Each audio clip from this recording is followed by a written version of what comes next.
जस मानस जेहि विधि भयो, जग प्रचार जेहि हेतु। अब सोई कहो प्रसंग सबे, सुमिरी उमा वृष केतु।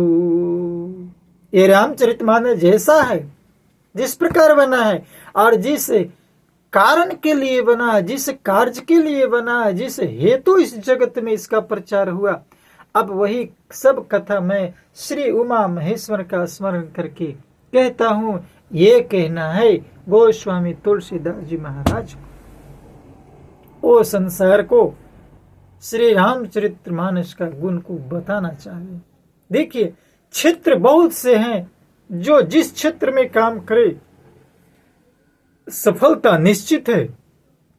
स्वामी जी ने मानस के माध्यम में काम किया। दास यदि मानस के रूप में थोड़ा सा कुछ आपके सामने बोल रहा है, लोग जानते हैं दास को, कुछ लोग तो पागल कहेंगे, कुछ अटपट्टा कहेंगे, कुछ कहेंगे ये है वो है, कुछ जात बिरादरी के नाम पर, कुछ के नाम पर।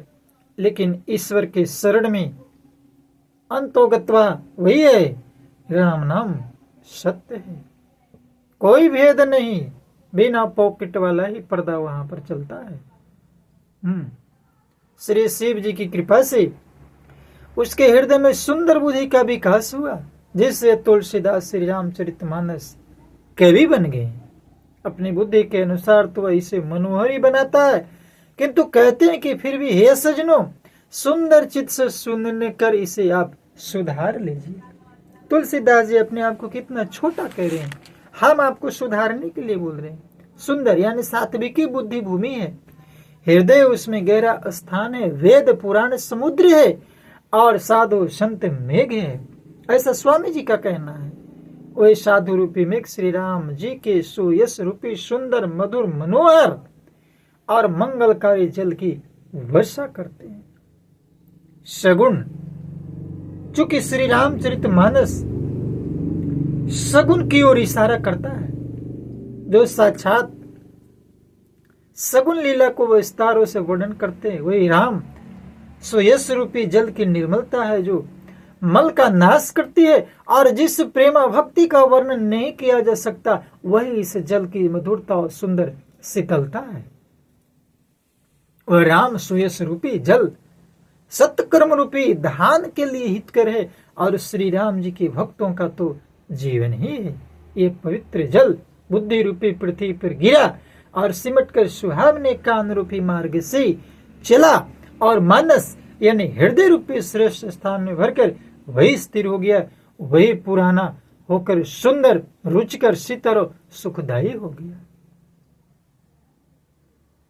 इस प्रकार कहते हैं कि इस कथा में बुद्धि से विचार कर जो चार अत्यंत सुंदर और उत्तम संवाद, जैसा कि दास पहले ही कह चुका कि भूसुंडी जी और गरुड़ जी महाराज के बीच जो संवाद हुआ है,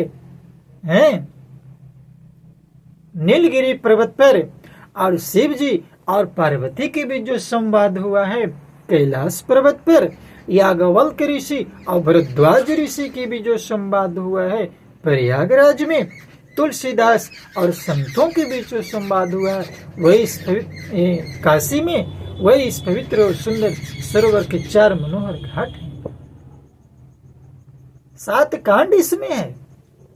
इस मानस सरोवर की सुंदर 7 सीढ़ियां हैं, जिनका ज्ञान रूपी नेत्रों से, ज्ञान रूपी नेत्र, ध्यान रखिएगा, इस भौतिकवादी नेत्र से नहीं, ज्ञान रूपी नेत्र से ही दिखते मन प्रसन्न हो जाता है। श्री रघुनाथ जी के निर्गुण प्राकृतिक गुणों से अतीत और निर्बाध एक रस महिमा का जो वर्णन किया जाएगा, वही सुंदर जल की अथाह गहराई है। प्रमाण है मानस का, सूठी सुंदर संवाद बरी, बिरच बुद्धि विचारी, और ते यही पावन सुभग घटे, सर घाट मनोहर चारी। रघुपति महिमा आगुने अबाधा और बरन बसोई बरबारी अगाधा।